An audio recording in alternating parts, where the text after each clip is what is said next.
This is Levels of Geeks podcast, bringing you action movie reviews from across the decades, plus box office numbers and insight like never before.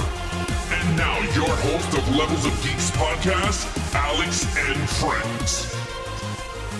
Hey everyone, this is Nate from Netflix Reviews, and I am joined by my co-host, Alex Figueroa. And we are here at episode number 24 of our action movie, Levels of Geek action movie podcast. This is where we break down action movies. I'll say new and old, but it's mostly old because that's, that's all the good stuff. The stuff people don't talk about nearly enough anymore, right? Mm-hmm. You know, they might have talked about these movies when they came out, but you know what? YouTube wasn't around back then. So now we're giving you the breakdowns on all these movies that you can watch from the comfort of your home. This week is going to be a fun one, I think. This episode, Kill Bill Volume 1 from 2003. Alex's first time watching. Yep. My, I don't know, 8th, 7th. I don't know. I've seen it a bunch of times, but rewatched it. Very excited to go through it with you. First, of course, got to let you guys know, if you're watching on YouTube, please go ahead and make sure you like the video, subscribe to the channel, comment down below what you think of Kill Bill Volume 1. Let us know your scores. Let us know if you disagree or agree with us. Give us all that good feedback. We like it. And of course, if you're listening on Apple Podcast or Stitcher, don't forget to make sure you're subscribed so that you get the new downloads every time they drop. And leave us a review. Leave us a star rating. Let us know if you're liking what we're doing.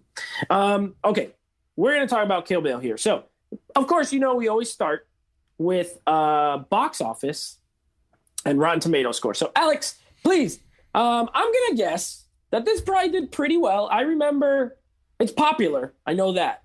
But Quentin Tarantino movies are funny. They're not usually like huge blockbusters. Everyone waits till they come out on video and then they buy them. So I'm interested to see how this did. It's funny that you said that because I'm going to ask you. Let me just say the numbers and then we'll go right into it. All right, here we go. Kill Bill Volume 1, 2003. Box office numbers. Domestic was $70,099,045. Okay. International was $110,800,220. Mm-hmm. Worldwide of $180 million, $899,265 on a budget of $30 million. It's a successful movie. Big time. But the question that I have for you is, this is a very low movie because for everyone that I talk to about this movie, everyone's like Google Gaga over this thing. Like, you have not seen it. Oh my God. Geez Louise. I know David from Flickstalk, our other co-host for Wednesdays. He's a huge Kill Bill fan and Quentin Tarantino fan. So I'm very shocked that this number is very low for this movie. I'm not surprised. See, I didn't even know. I didn't look, when we look up these stuff, you look up this and I just look up Rotten Tomatoes score. I don't even check. So I'm not surprised to find that out. And that's why I prefaced it with that, because Tarantino movies, while very popular within the film fan community, not always huge mass appeal movies in general. I wouldn't say he's a niche filmmaker. He's not, but he's not Christopher Nolan. He's not making movies. All his movies are R-rated, hard R's always. So that cuts into it. He is way more popular within like the film fan community more than general audiences. But this one is his most kind of accessible movie, if there's a such term. Like, it's the one that's just the most, I won't say basic, but it's less dense than some of his other stuff. It has less dialogue. All his movies are very talking heavy.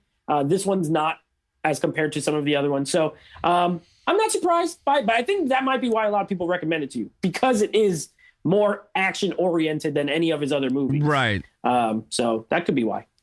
Yeah, I was just very shocked because when you hear it, it did very well. It made quadruple the amount. Times. Yeah, six times the amount. So it's a very good start for this franchise. We're not covering Volume 2, just to let everyone know. This is we're doing our female-led month, and everyone you guys voted for this. Yeah, so that's why we're doing it. You guys voted for Kill Bill, and overwhelmingly, Kill Bill was the most vote when I did that poll.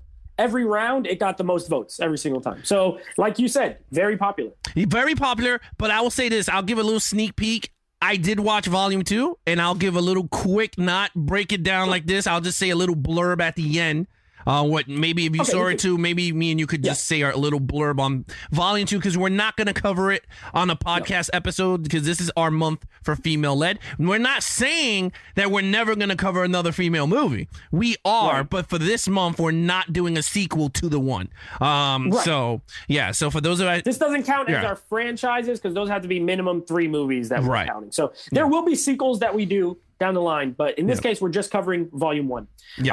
So Rotten Tomatoes score, very high, obviously, 85%. On Rotten Tomatoes. So very well reviewed, as almost, I think, all his movies are.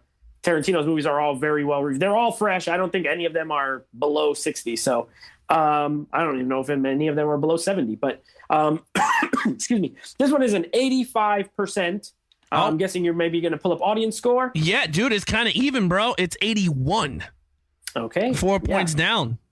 And it's over a 7 on IMDb. I know that too. So it's like, it is popular, very well reviewed, very well liked. So now we're going to tell you if we agree with these scores, because that's what you guys are here for. You're here for our take on these movies, and we're going to give it to you. So, Alex, first time watching this movie. Yes. You get to go first with the lead character since I'm hosting.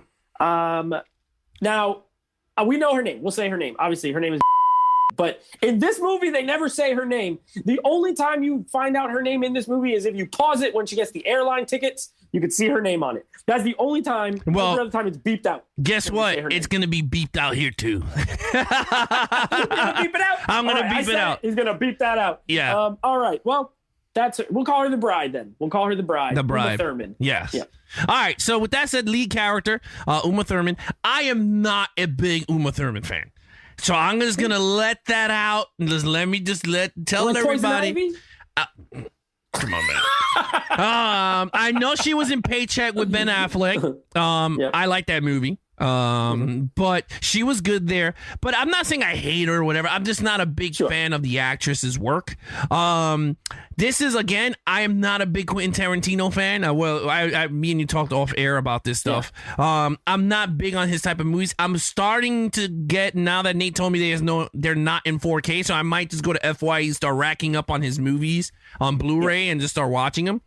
But with that said, main character, the bride, I thought she was fun. I thought she was very the martial arts was that's action, but I thought she was really good doing her martial arts. You could tell certain scenes she's not doing it, but when she's in the camera frame, she was really good. She was believable. Very noirish when she's talking, if you know what I mean. Like Sin City style. I don't know if I'm saying it right. I don't even know if I'm... Very pulpy, yeah. Very Pulp Fiction. Like, she's looking at the camera and going, well, I'm going to be doing this. And I'm like, okay, cool. With that, I'm not going to draw... The only nitpick I got is with her stupid toes. For some reason, this whole movie's like with toes. I don't get the feet. Tarantino. He's got like a foot fetish thing. Okay. He always films women's feet a lot. Then he's a sick dude. But all right. Yeah, well, he's into them. Yeah, he's like, she's talking to her big toe. She's like, come on, move your toe. Wiggle. Yeah. Wiggle your big toe. Yeah. So I was like, okay, cool. But look, with that said, I gave her a 4 out of 5. I thought she was a very interesting character. She was very strong, and I liked the character. She was pretty good. All right, very good. So I'm you know what? I'm gonna agree in one regard with you. Uma Thurman's not like a ticket seller for me. You know what I mean? Like, I don't see her name on something and be like, ooh, I got to see that because I love Uma Thurman. I'm fine with her. If she's in something and I like it, great. If she's in something and I don't like it, I don't hold it against her. She is what it is. Gorgeous, though. Very unique look. Very gorgeous. Tall, long. You know what I mean? So green eyes? I think it's green or blue eyes. Yeah, bluish. Yeah, bluish. Bluish green, but yeah, blue eyes. I mean, just a tall drink of water. I absolutely love her in this movie. Okay. I love Uma Thurman in this movie, and I love the character in this movie. I'm glad people voted for this for the female-led action movies, because she is a woman who is in almost every scene in this movie. Very few scenes without her in it. She carries this movie all the way, 100%. The dialogue, I agree with you, it's very intentionally stylized because of what Tarantino was trying to do here, paying homage to a lot of those old 70s and 60s and 70s, like Hong Kong Martial. It even starts with Shaw Scope. Like this movie's in Shaw Scope from the Shaw Brothers, which is old like 70s martial arts movie. So it's an homage. So it is a little bit campy intentionally, which it's fine. She delivers everything well. She's tough. She doesn't do all her stunts. She does. You could tell it's her in certain scenes. The other scenes, it's Zoe Bell, of course, who was ended up being in Grindhouse and playing herself. She was the stunt woman for her, so she's awesome too. Like she was good. She was great. I love the character. I absolutely love her. 5 out of 5 for me. Good. They gave you enough backstory.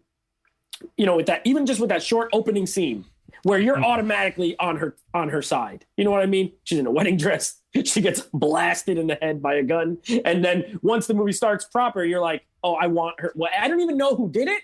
I don't know what happened, but I want her to get them. You know what I mean? Obviously, The title says it was Bill, but, I want to see what happens. So they get you invested right away, and then she's great. So, 5 for me. All right. Main villain. So this is going to be interesting. This is I'm interested to see what you think of this one. So Lucy Liu is – so Bill is the overall villain of the story. Like that's the ultimate revenge. Yeah. For you guys, if you've never seen it we do spoilers on here, but I still won't spoil all the way. But basically, Bill is the head of this assassination group that she was a part of and that these other people are a part of. And he basically shoots her on her wedding day. She's pregnant. He shoots her. But these other people were all involved in the killing. They were all her former colleagues, we'll say, because she was part of a hit squad. So he is the overall leader, but he's not really in this movie. Only his voice. They never show his face in this movie. They show his hand and you hear him talk. That's it. In this movie, Lucy Liu's character ends up being kind of the final main villain of the movie. And she's given a lot of, backstory and everything. I absolutely love the anime of her backstory. It's super bloody. I'm not really into anime, I'll be honest. This was the right amount of anime. It's like 7 minutes long, maybe. You know what I mean? Super violent, just like blood spraying. But they develop her backstory. They show what happened to her parents, why she kind of becomes what she becomes. And then when Lucy Liu is playing her in real life, not in anime, she does a good job. Kind of quiet, doesn't have a ton of dialogue, compared to other Tarantino characters. I'll say that. But she's tough. She, when she cuts that dude's head off, she lets them know who's in charge. She's not playing games. She's absolutely in charge of that gang. And I like her a lot, but she falls a little short. Where it falls a little short for me is the last fight. To me, she slices her in the back. It's a short fight, really. And granted, the bride at this point has already fought 100 guys, you know what I mean, to even get to her. So she's more tired. But she still gets kind of wrecked pretty quickly, It's just one major slice to the head, and then that's it. So just because she didn't... If they would have had a long, drawn-out, one-on-one fight, Ip Man style, you know what I mean? I would have probably give her a 5, but instead I'm going to give her a 4. Okay. All right, so Lucy Liu. I agree with you. The animation threw me off because I thought one of my kids hit the remote. Because honestly, I did not know this was in the... Again, this is the first time you watching this movie, so I didn't know we were going into a cartoon origin. I was like, what the hell? I was like, what? I was like, is this really in the movie? So I was like, oh. My wife was like, yeah. She was like, what are you doing? I was like, I thought the kids hit the button, and she laughed. She's like, you're an idiot. So I started laughing. I thought that was... You're right. I thought that was... I'm not a big animation dude. Dude. But I did like that. I thought it was pretty cool. It was very clever the way he put it into the film. That I gotta say, it's very, very clever, very unique. You never see that in new movie, any film at all, doing that. Yeah. Now, in terms of Lucy Liu's character, I agree with you. She's very strong. She's very good at fighting and all that. My knock for her was...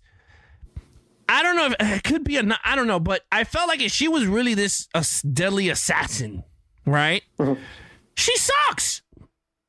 Let's just put it. Let's put it really plain and simple. She sucked. At the end, that fight was just so garbage. I'm not even gonna hold my tongue. I'm gonna be really honest, and I don't know if people are gonna kill me in the comments, but that sequence at the end was pretty dumb because she is trained with a samurai sword. Right? Because she's an assassin. She doesn't do nothing unique at all. Like, and you're right. The bride fought thousands of people before she got in. She's not even huffing and puffing when she got up there, which I'm like, this is not even a believable fight because she just came through the door and she has more energy to go up against the main boss of the story of the movie, not Bill, but the main. And it's like, you're right, she just beats her in like 2 seconds. Like, I'm like, wait a minute, like, really? Like, she this gets is sliced on her back, and then that's it. She ends up doing one slice on the head. And that's what she did. It's too short. And she ran. They both ran behind some like divider, and all of a sudden she gets her head chopped off. And then she goes, "Oh, that is a real Honduku knife, or whatever the name of the sword." Hattori Hanzo. Yeah, Hattori Hanzo's sword. And I'm like, "Are you kidding me?" And my wife is laughing. I was like, "This sucked." Like, I was like, "This really sucked." Like, and I'm not saying the movie sucked. No, I get what you're saying. I think that final fight is underwhelming. Yeah, I think, if it was me personally writing out the scene, I would have left it in a cliffhanger where she sliced her in the back and she falls, you end it there, and then volume 2 she gets up.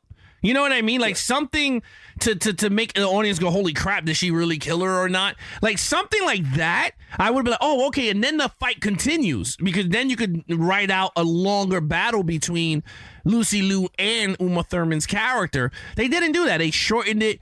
They rushed it because they put all their time on that big battle before she meets Lucy Liu, which I was like, all right, look, it is what it is. I gave Lucy Liu a 4 also. I thought she was very good. She was a believable character, and she's in her normal, like, her normal, I guess, language. Isn't she? I think she's Chinese. She's mixed, she's right? Chinese, she's mixed. Yeah. She's mixed. Yeah. Okay. Yeah. She's Japanese, Chinese, American. Yeah. So you know what? She's in her like native language. Yeah, native language. So yeah, I thought that it worked well. Action scenes. The action, I gotta say, is very over the top. Over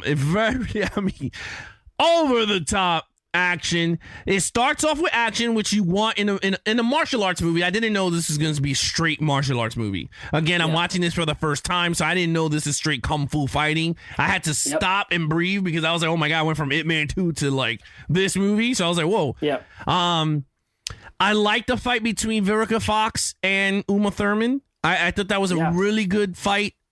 She lasted longer than Lucy Liu. Yeah, she did. And I'm like, she's not even trained in it. But I was like, whatever. I thought it was pretty cool. I like the fight that Uma Thurman has with the 60 dudes. I mean, it was a little stretched. Crazy 88s. Yeah, it was a little stretched out because they all had samurai swords. I was like, she would have got clipped somewhere. I mean, there's no way she could have defended all those dudes. There's no way. But she's on a mission. She's on a mission from God. That's right. Like the Bruce Brothers. That's right. But again, very well choreographed. I know he was shooting this to be an outstanding martial, like from the 60s and 70s, like outlandish style. So gave that a pass. I enjoyed it. I thought it was pretty cool. The fight scene, again, at the end was kind of weak for me.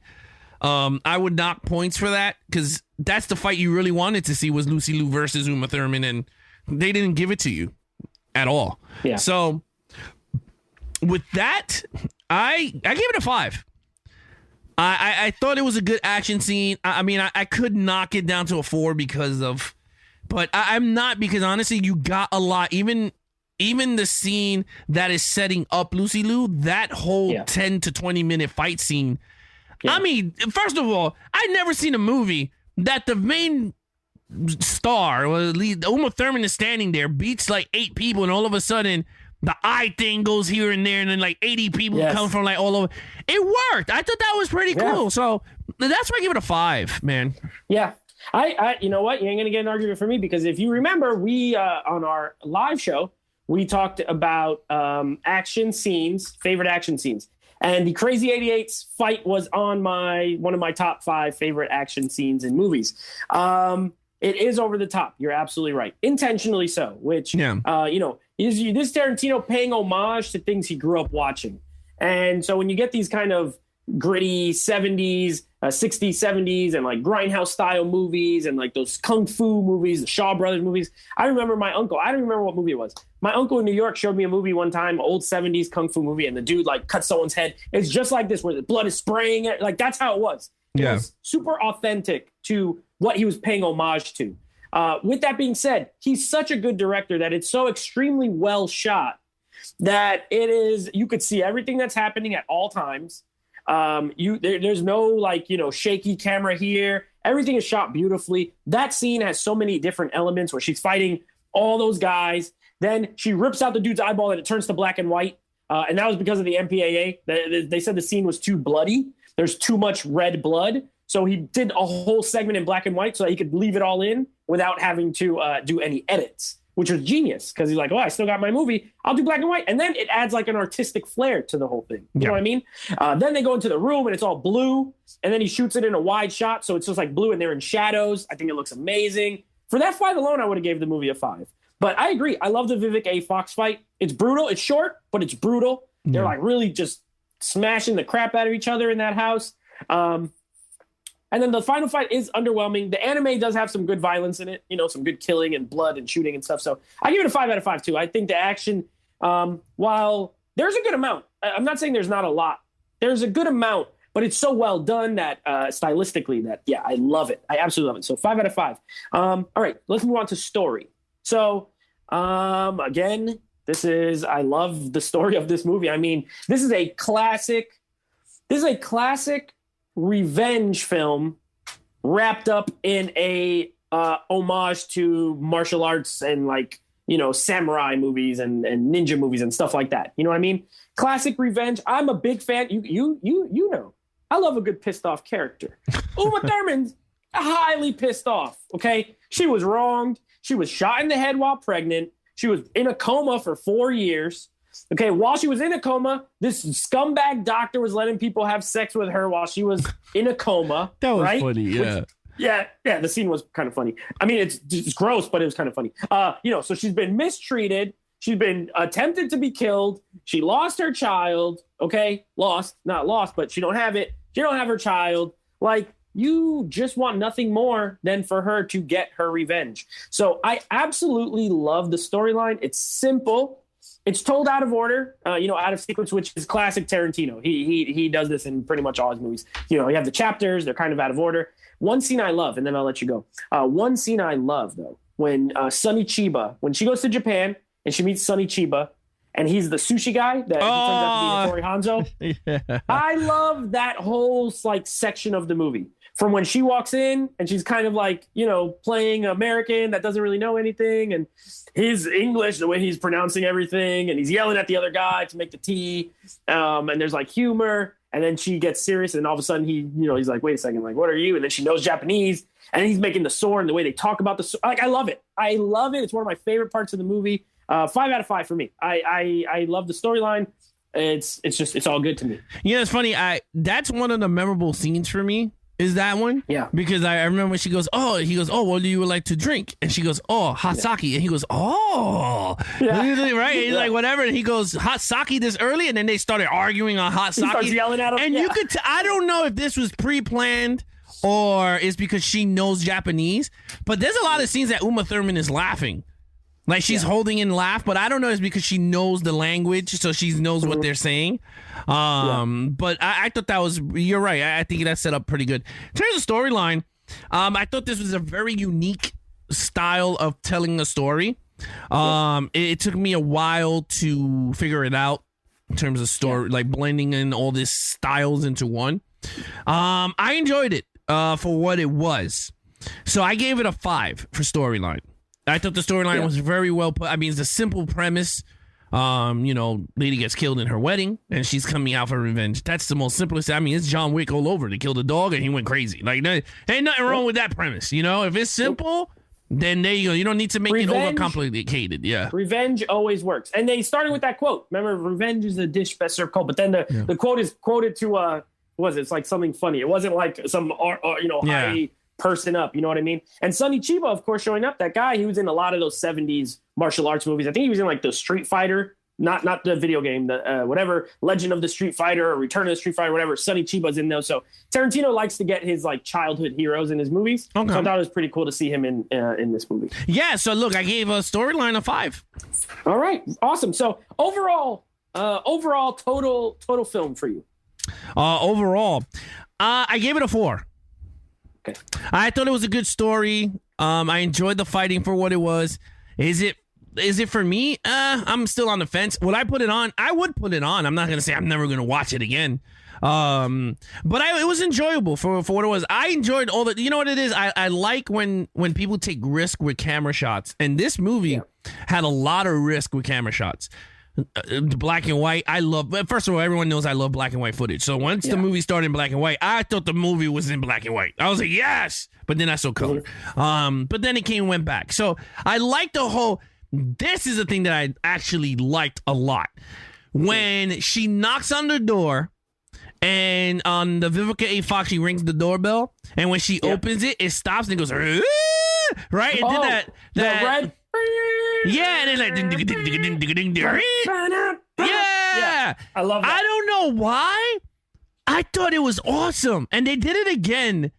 When she sees the lawyer lady. Yes, but it was like it was like something about that sound. It was like, and I was just like, this is pretty cool. I'm going to try to get that sound from my soundboard. So, yeah, that would be awesome. But anyway, with that said, I gave it a 4. Yeah, I am. Now, admitted, no shame in my game. I'm a huge Tarantino fan. I really am. I think this is this is not my favorite Tarantino movie by any means. Okay. But it's definitely, it's top tier for me. I think it is his most accessible movie for a very common audience. And I'm not speaking down to anybody. I'm just saying, like, you have your general moviegoers and then you're like diehard film fans. This works for both, I think. It's his most accessible. It's less dialogue heavy than a lot of his other movies. Very commercial, this movie, in my opinion. But I love it. I love that. I love that scene. I love everything he does with the camera, with the colors. It turns all red. Even when the cop shows up and looks at her and it's all green, and then he takes off his sunglasses and then it turns to color. You know what I mean? He does a lot of stuff with colors and sound and music. I love the music in this. Even when she's on the plane, it's like, it's that weird like music, and it's like a little toy airplane that's flying over Japan. And oh man, I love everything he did. So it's a 5 out of 5 for me. Besides the villain was the only thing that's a 4, but everything else, I've always loved this movie. I still loved it. I haven't watched it in years. So I was really happy to rewatch it. I had just as good of a time as I ever had. So 5 out of 5. So let's give our totals. For me, that ends up being a 24 out of 25. Almost a second 25, but not quite. Just under. But 24 out of 25 for me. Yeah, I mean, for me, it's a 22 out of a 25. Yeah. For a first time watch. Yeah, it's a very good movie. Very good. You guys picked a good one for us to watch for the first of our female-led action films. Now, quick, because I know you wanted to, we'll just touch base on Kill Bill Volume 2. What did you, because I'll be honest, I like it a lot less than the first one, but I know a few people who prefer it to the first one. So, I don't know. What do you think? I will say this. I did not enjoy it. I'm not going to break it down because it might be a future episode, so I'm not going to break down everything. But I will say is I did not like it. I thought it was very heavy dialogued. Less action than the first one. I enjoyed I like this. How can I say this? I like the style of camera work that he did in 1. And I was like, I thought that was going to translate in 2, and it wasn't. Like certain things he took away, and I was like, this is why I liked 1. Like, why would you take that away? And then again, I'm not in Quentin Tarantino's mind, so I don't know why he did what he did. But again, there's certain things he took away, certain camera shots and colors that he took away. I thought he should have brought it back, and he didn't. So I was a little annoyed with that. But I didn't enjoy it for what it was. But again, this will be a future episode, so I don't want to break it down too much on characters and everything. I could see that. I think 2 is more Tarantino-y than the first one because it is more dialogue heavy and things like that. There's still some action. There's still fights, don't get me wrong. And it's another one where the end fight is slightly disappointing. Oh, my God. You get this whole thing, and you finally get to Bill, and then what happens there? So in both movies, the final kind of boss fight is a little underwhelming. Overall, I do like that movie. It's definitely lower tier for me. It'll probably be like in the bottom for me. So I could totally see that. It's funny. I'm sorry to cut you off, but it reminded me of John Wick, the Kill Bill Volume 2 ending. Like, like he did all this to get that one person to just bang. Okay. And that's it. Right. Like, you get what I mean? It was like, there was Yeah. nothing. It was just like, okay, but I kind of understand people going to say, well, he's just like that. But we're going to break that down when we do those movies. But, And I wonder that is if, I know they've still been talking about releasing this as a one whole movie because it was supposed to be one movie. It wasn't supposed to be two movies. It was supposed to be one movie, and then it was too long, so they cut it into two. So that's why I would be interested to see it as one movie, to be honest. But what I really would like to see is to see it in order, in sequential order. So rather than the out of order style, which is fine, it works. Right. But I would love to see it like start to finish the story. I think that would be kind of interesting to see as well. But anyway, so that is Kill Bill Volume 1. That is our first in our female-led action podcast. Next week, we will be reviewing Lucy as our starring Scarlett Johansson in the lead. Luc Besson film, a film that I'm going to give you guys a preview for. I hated when I saw it at the movie theater. So I bought it because it came in a steelbook. I have not seen this since 2014 when it came out in the theater. So it's been 6 years. I'm a different person now. Maybe I'll like it, but I remember not liking it very much. So, well, I'll give you a little sneak peek for myself. I seen this movie once when I brought it in 2014, and I hated it. So again, this is another coming from the same exact spot for that next one. So that should be interesting. But that'll be our next in our female. Just to give you guys a reminder, Lucy. The week after that will be Sucker Punch, and the week after that will be Atomic Blonde. So those are our female led movies. Some of those are first time watches or one of those is first time watch for Alex to Sucker Punch. So I'm interested to see. But anyway, of course, as always, please don't forget to give us a follow. Follow me on Instagram, Netflix Reviews. You can follow my podcast, my other podcast with my other friends, Netflix Movie Reviews. We're on Apple Podcasts, Google Play, Spotify. If you use Spotify, we're on there as well. So you can give us a listen there. And then Alex, of course, Levels of Geeks on everything. Yep. Twitter, Instagram, right here on YouTube. He's Levels of Geeks. Everywhere. So make sure you give him a follow. Make sure you subscribe to this channel. Make sure you subscribe to our podcast as well, as we said at the top of the show. And that's pretty much it for me. There you have it. I'm your host, Alex Figueroa, and that is Nate from Netflix Reviews. Be awesome to each other and geek out.